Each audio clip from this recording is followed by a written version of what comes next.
नमस्कार प्रिय विद्यार्थियों, वीके नॉलेज इलेक्ट्रिकल में आप सभी का स्वागत है। वैकेंसी न्यूज़ अपडेट लेकर एक बार फिर उपस्थित हूँ। आईटीआई वालों के लिए भी वैकेंसी है और नॉन आईटीआई वाले भी इसमें अप्लाई कर सकते हैं।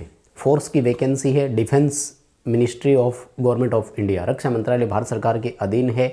और लोगो और नाम आपने देखा होगा CISF, central industrial security force, यानी उद्योगों की सुरक्षा करने के लिए, यानी हमारे PSU जितने भी होते हैं उनकी सिक्योरिटी के लिए होते हैं। तो इनके लिए सिविलियन की पोस्ट है ये, जहां ITI वाले फॉर्म भर सकेंगे, बिना ITI वाले भी है।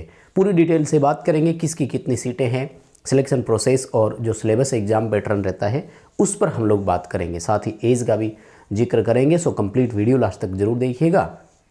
चैनल से पहली बार जुड़े हैं तो सब्सक्राइब कर लीजिए। हम इसी तरह का अपडेट, कंटेंट और न्यूज़ नोटिफिकेशन इस चैनल पर आपको प्रोवाइड करवाते हैं। साथ ही डिस्क्रिप्शन में लिंक दिया गया है, हमारा टेलीग्राम जरूर ज्वाइन कीजिएगा, क्योंकि भर्तियों से संबंधित सबसे पहले अपडेट हम आपको टेलीग्राम पर ही प्रोवाइड करवाते हैं। कोई एग्जाम डेट डिक्लेयर हो गई, किसी के आंसर की आ गई, एडमिट कार्ड आ गए, नोटिफिकेशंस PDF, ये सब अपडेट टेलीग्राम पर मिलते हैं। So be connected with us on Telegram, जुड़े रहें, फास्टेस्ट अपडेट आपको वहीं से मिलेगा। नोटिफिकेशन देखो, अभी फिलहाल ऑफिशियल नोटिफिकेशन पूरा नहीं आया है। एम्प्लॉयमेंट नोटिस जो आता है उसमें आया है, रोजगार समाचार जिसको अपन बोलते हैं, उसमें ये चीज़ आ चुकी है। जो 22 से 28 फरवरी वाला है, यानी एक हफ्ते पहले का जो आता है, उसमें ये डिटेल आई है। हालांकि हमारे पास सारी डिटेल है, भर्ती से जुड़े हुए हर सवाल का जवाब आपको मिल जाएगा। बस प्लीज़ आप इस वीडियो को पूरा देखिएगा, ध्यान से सुनिएगा, एक एक पॉइंट आपके सामने क्लियर कर देंगे, ठीक है। भारत सरकार के अधीन वैकेंसी रहेगी, इसलिए आपको भारत सरकार में जो भी रिजर्वेशन, जो भी बेनिफिट, जो भी छूट मिलती है वो सारी यहाँ पर भी मिलेगी। यानी अदर स्टेट का कोई इशू नहीं है। आप ये नहीं सोचें कि मैं इस स्टेट से हूँ, भर सकता हूँ कि नहीं। जनरली हमारे पास यही सवाल आते हैं। तो इसमें मेल और फीमेल दोनों भर सकेंगे। अच्छा, ये PDF थोड़ी सी, PDF क्या मतलब फ़ोटो है, इसी तरह की है, तो अभी कुछ चीज़ें आपको कम दिखेगी शायद। मैं बोल करके बता रहा हूँ, प्लीज़ आप उसको सुनिएगा और समझिएगा। तो आई होप कि आपको सारी बातें समझ में आ जाएगी। मेल फीमेल दोनों भर सकेंगे, ठीक है। और कांस्टेबल ट्रेड्समैन ये पोस्ट का नाम रहेगा, सिविलियन पोस्ट होती है ये। पे लेवल 3 रहेगा। हमें जो ज़रूरी चीज़ है ना, उस पर ध्यान देना चाहिए मुझे लगता है। 21,700 रुपये पहली बेसिक होगी माय डियर, 21,700 रुपये। मैं इस पर जोर क्यों दे रहा हूँ? ITI वालों को या इनिशियल बेसिक की अगर मैं बात करूँ कि हमें ये मिले, तो समझ लिया करो कि ये बहुत सही लेवल है, बहुत सही हमारे लिए पे स्केल है। क्योंकि अभी भारत में महंगाई भत्ता लगभग 57% है। आप भर्ती कंप्लीट होगी, ज्वाइनिंग होगी, तब तक हो सकता है कि 70% ही हो जाए। इस पर आपको 70% डियरनेस अलाउंस और मिलेगा माय डियर। 40,000 रुपये कैश इन हैंड आपकी सैलरी होगी यार, पहली सैलरी। क्योंकि यहाँ कोई प्रोबेशन भी नहीं होता है, लगते ही पहले ही पूरी सैलरी मिलती है सिविलियन को यहाँ पर। तो इस मौके का फ़ायदा मुझे लगता है कि हमें उठाना चाहिए। ये मेरा पर्सनल व्यू पे स्केल को लेकर हमेशा मैं पॉजिटिव रहा हूँ। क्योंकि बाकी जितनी भी चीज़ें आती है, जितने भी डिपार्टमेंट्स आते हैं ना, आप उनके पे स्केल को कंपेरिजन कराओ, ठीक है। और कोई जानकारी शायद अभी ज़रूरत नहीं है। और सिलेक्शन प्रोसेस में आपको 4 स्टेज फॉलो करनी होगी, ठीक है ना।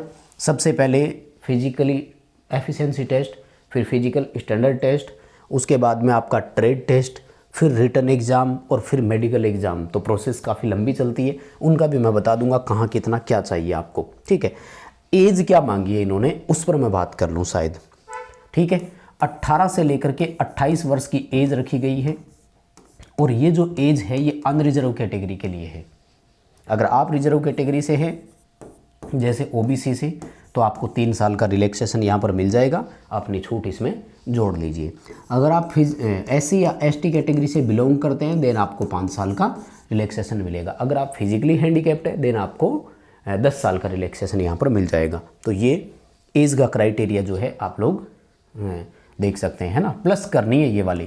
कोई वैसे ही सोचे कि OBC वाले को 3 साल लिख दिया आपने, तो इसमें 28 में मैक्सिमम एज में आपको 3 साल की छूट मिलेगी। एज की गणना कब करेंगे ये लोग? 1 अगस्त 2025 के अकॉर्डिंग। आपको दिखे या नहीं, मैं बोल भी रहा हूँ साथ में, तो थोड़ा प्लीज़ आप समझिएगा। 1 अगस्त 2025 को ये गणना की जाएगी एज की, कि इस दिन आप कितने साल के हैं और के। उसके बाद में एजुकेशनल क्वालिफिकेशन की अगर बात करूँ, तो ये फॉर्म की लास्ट डेट को 3 अप्रैल 2025 के अकॉर्डिंग गणना की जाएगी एजुकेशनल क्वालिफिकेशन की। अगर ऑनलाइन एप्लीकेशन की क्रूशियल डेट की बात मैंने नहीं की तो मैं आपको बता दूं, ये रही डिटेल। 5 मार्च से अप्लाई हो जाएगा स्टार्ट आपका ऑनलाइन, और 3 अप्रैल जो है वो लास्ट डेट है, यानी स्टार्ट हो रहा है आपका 5 मार्च को और क्लोज हो रहा है, यानी लास्ट डेट है 3 अप्रैल। तो ये आप टाइम का थोड़ा सा यहाँ से ध्यान रख लीजिएगा। और एज पर बात हो चुकी है, फीस ज़्यादा नहीं है, 100 रुपये फॉर्म की फ़ीस लगेगी, ठीक है ना। मैं फिजिकली स्टैंडर्ड और वो आपको दिखा दूँ, उससे पहले एक बार थोड़ी सी सीटों की संख्या पर हम लोग नज़र डाल लेते हैं। वैसे तो सबसे पहले तो ITI इलेक्ट्रीशियन का बता देता हूँ, क्योंकि हमारे साथ ज़्यादातर वही बच्चे हैं, और फिर नॉन टेक की भी बात कर लूँगा। तो कांस्टेबल इलेक्ट्रीशियन की केवल मात्र और मात्र 4 ही सीट है भाई। किसी को ट्राई करना है तो कर सकते हैं, लेकिन मैं एक चीज़ बताता हूँ, कुक, या ध्यान से सुनना माय डियर, 400 मेल और 44 फीमेल, टोटल 444, एक्स सर्विसमैन 49, यानी 493 सीट है। अब एक बात बताओ, चाहे आप कुक लग जाएं, चाहे आप इलेक्ट्रीशियन लग जाएं, दोनों के दोनों सिविलियन कहलाओगे, दोनों CISF के एम्प्लॉय कहलाओगे, दोनों का पे स्केल सेम है, यानी दोनों को लेवल 3 में रखेंगे। 21,700 आपको मिलेंगे, 21,700 की बेसिक उनको मिलेगी। बेसिक की बात कर रहा हूँ, सैलरी जो है वो तो पूरी मिलती है। तो फ़र्क क्या है, जब ज़्यादा सीट यहाँ है तो इसी में ट्राई कर लो। क्यों गुरुजी? भाई थोड़ा सा नाम का ही तो फ़र्क है, पद नाम का ही, बाकी सिलेक्शन प्रोसेस सेम, पे स्केल सेम, पोस्टिंग सेम। तो यहाँ सीटें देखो ना, 400 सीट है जिसमें आपकी सिलेक्शन की संभावना, और कहाँ 100 गुना ज़्यादा सीट है। आप अपना इंडिविजुअल डिसीजन ले लीजिए, मैं तो आपको केवल एक पॉइंट ऑफ व्यू से डिफरेंस या चीज़ों का अंतर समझा रहा हूँ कि कहाँ अंतर है। केवल पद नाम में फ़र्क है, बाकी आप अपने हिसाब से देख लीजिएगा, क्योंकि इनमें शायद 10th पास ही रखी जाएगी। हालांकि क्वालिफिकेशन को लेकर अलग से विस्तृत नोटिफिकेशन आएगा, तब भी हम जो है वो बात करेंगे, ठीक है। इसमें है वेल्डर का भी है, electrician, carpenter, painter, sweeper, washerman, barber, tailor और कोबलर, ये सब के रहते हैं। डिटेल है, आ जाओ आपको मैं इसकी सिलेक्शन प्रोसेस की एक दिखा देता हूँ। तो सिलेक्शन प्रोसेस में आपको ये 3 पॉइंट फॉलो करने होंगे, 3 क्या 4 मान लो, है ना। क्या क्या रहेगा? सबसे पहले फिजिकल टेस्ट होगा, इसी को आप लोग PET बोल देना और PST बोल देना, एक ही बात है। फिजिकल एफिशिएंसी टेस्ट और फिजिकल स्टैंडर्ड टेस्ट, ये दोनों एक साथ ही होते हैं, एक में ही होते हैं। फिर आपका रिटन एग्ज़ाम, फिर ट्रेड टेस्ट, डॉक्यूमेंट वेरिफिकेशन और मेडिकल एग्जामिनेशन, ठीक है। आ जाओ, क्या क्या रहेगा आपका जो फिजिकल टेस्ट होगा उसमें देखो, ठीक है।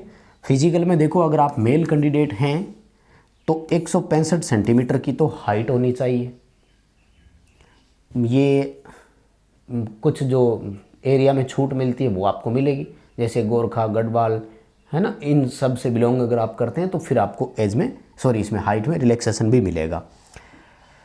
और 1600 मीटर की दौड़ है 6 मिनट और 30 सेकंड में, ये आपको पास करनी होगी, ठीक है। थोड़ा वजन वाला भी है, इन्होंने यहाँ दिया नहीं, एक वो वजन का भी रहेगा, वो फाइनल नोटिफिकेशन में आ जाएगा।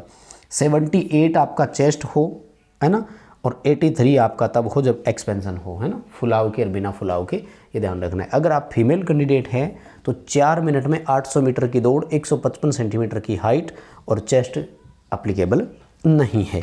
तो ये है आपका फिजिकल स्टैंडर्ड टेस्ट। उसके बाद में देखो, अगर मैं सिलेक्शन प्रोसेस की बात करूं तो ये मैं एक बार आपको डिटेल थोड़ी सी और दिखा देता हूं। पूरा का पूरा कंप्लीट नॉन टेक आएगा, ठीक है। ब्राइटनेस थोड़ी कम कर देता हूं जो दिख जाए, तो बाकी यही देखना पड़ेगा आपको, ठीक है ना। देखो, जनरल अवेयरनेस के 20 क्वेश्चन आएंगे और 20 नंबर के, यानी पहले तो मैं ओवरव्यू आपको दे दूँ। टोटल 100 MCQs होंगे और मैक्सिमम मार्क्स जो है वो भी 100 ही रहेंगे, और समय मिलेगी आपको 120 मिनट, यानी 2 घंटे आपको मिलेंगे, ठीक है। जो पेपर की पार्ट्स है उसमें देखो क्या क्या रहेगा। जनरल अवेयरनेस आएगी 20 नंबर की, एलिमेंट्री मैथ 20 नंबर का, और एप्टीट्यूड गणनात्मक जिसे बोलते हैं, यानी गणित टाइप का वो। उसके बाद में reasoning, ability to observe and distinguish वाला, मतलब रीजनिंग टाइप का ही होगा 20, और basic knowledge of English Hindi 20-20 10-10 question दोनों के आएंगे, यानी टोटल 20 क्वेश्चन ये आपके यहाँ पर रहेंगे। कुल मिलाकर के पूरा पोर्शन नॉन टेक का है। 10th स्टैंडर्ड का पेपर आएगा, जो रिसेंटली आप ITI बेस पे और एग्ज़ाम्स की भी तैयारी कर रहे हो ना, वही वाला है, ठीक है। तो सारी डिटेल हो चुकी है, कब से फॉर्म भरे जाएंगे, एज कितनी मांगी है, क्वालिफिकेशन रिलीवेंट ट्रेड में ITI मांगा गया है। जैसे इलेक्ट्रीशियन से हो तो इलेक्ट्रीशियन और नहीं तो 10th पास। ये सिलेक्शन प्रोसेस हो गई। फॉर्म फीस लगभग 100 रुपये फीस लगेगी जनरल, OBC और EWS से, और बाकी सबको फीस से मुक्त रखा गया है। बाकी ये छोटी डिटेल है, पूरा नोटिफिकेशन आते ही टेलीग्राम पर भी अपडेट डाल देंगे, सो टेलीग्राम पर जुड़े रहें। इस वीडियो को लाइक ज़रूर करेंगे प्लीज़, और अपने दोस्तों के साथ शेयर कीजिएगा। बहुत धन्यवाद।